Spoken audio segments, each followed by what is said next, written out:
పాకిస్తాన్ ఆక్రమిత కశ్మీర్లో మరోసారి హింస తలెత్తింది. జాయింట్ అవామీ యాక్షన్ కమిటీ జేఏఏసీపై నిషేధానికి వ్యతిరేకంగా నిరసనలు చేస్తున్న పౌరులపై పాక్ సైన్యం కాల్పులు జరిపింది. ఈ క్రమంలో చెలరేగిన అలర్లలో పలువురు భద్రతా సిబ్బంది సహా మొత్తం 30 మంది ప్రాణాలు కోల్పోగా 200 మందికి పైగా గాయపడ్డారు.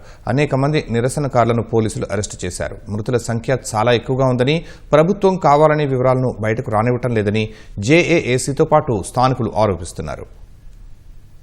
పాక్ ఆక్రమిత కశ్మీర్లో ఆర్థిక రాజకీయ సమస్యల పరిష్కారం కోసం పోరాడుతున్న జాయింట్ అవామీ యాక్షన్ కమిటీ జేఏఏసీపై అధికారులు నిషేధం విధించారు. జాతీయ భద్రతకు ముప్పు ఉందనే కారణంతో జేఏఏసీపై గత వారం నిషేధం విధించారు. దీంతో పలు ప్రాంతాల్లో ఉద్రిక్తతలు చెలరేగాయి. గత శుక్రవారం రాత్రి భద్రతా బలగాలతో జరిగిన వాగ్వాదంలో ఒక వ్యాపారి కాల్పులకు గురై మృతి చెందాడు. అతడి మృతదేహాన్ని స్థానిక ఆసుపత్రిలో భద్రపరచగా ఆదివారం రాత్రి జేఏఏసీ మద్దతుదారులు పెద్ద ఎత్తున అక్కడికి చేరుకున్నారు. నిరసనకారులు చెదరగొట్టేందుకు భద్రతా బలగాలు ప్రయత్నించడంతో ఇరు వర్గాల మధ్య ఘర్షణలు చెలరేగాయి. ఈ ఘటనలో 7 మృతి చెందారు. ఆందోళనకారులు తమపై ఆటోమేటిక్ రైఫిళ్లు, పెట్రోల్ బాంబులు, ఇతర ఆయుధాలతో దాడులకు పాల్పడ్డారని రావలాకోట్ కమిషనర్ సర్దార్ వహీద్ ఖాన్ ఆరోపించారు. ఈ ఆపరేషన్లో పలువురిని అదుపులోకి తీసుకున్నామని చెప్పారు.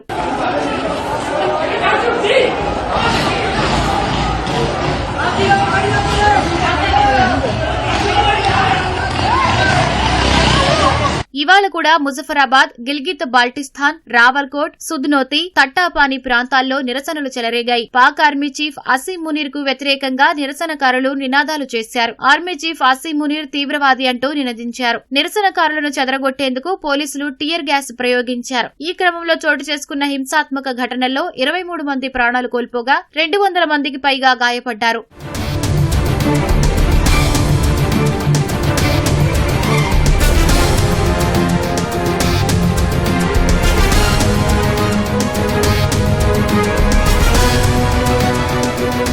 పీఓకే శాసనసభకు వచ్చే నెల 27న ఎన్నికలు జరగనున్నాయి. మొత్తం 45 స్థానాలకు గాను 12 సీట్లను కశ్మీరేతర పాకిస్తానీయులకు కేటాయిస్తూ పాక్ చట్టం చేసింది. అలా చేయడం వల్ల స్థానికుల హక్కులు దెబ్బతింటాయంటూ జేఏఏసీ ఉద్యమిస్తోంది. విద్యుత్ కోతలు, ద్రవ్యోల్బణం, నిరుద్యోగం, వనరుల దోపిడీ, రాజకీయ అణచివేత, ఇంటర్నెట్ నిలిపివేతపైన కొన్ని రోజులుగా నిరసనలు తెలుపుతోంది. మరోవైపు పీఓకేలో పరిస్థితులపై పాకిస్తాన్ మానవ హక్కుల సంఘం తీవ్ర ఆందోళన వ్యక్తం చేసింది. ఉగ్రవాద వ్యతిరేక చట్టం కింద జాక్ను నిషేధించడాన్ని తప్పుపట్టింది. శాంతియుత నిరసన హక్కును కాపాడాలని స్పష్టం చేసింది. పౌరుల ప్రాథమిక హక్కులను గౌరవిస్తూ జాక్ సభ్యులతో చర్చలు జరపాలని ప్రభుత్వాన్ని కోరింది. పీఓకేలో క్షేత్రస్థాయి పరిస్థితి తెలుసుకునేందుకు నిజ నిర్ధారణ కమిటీని పంపుతామని ప్రకటించింది.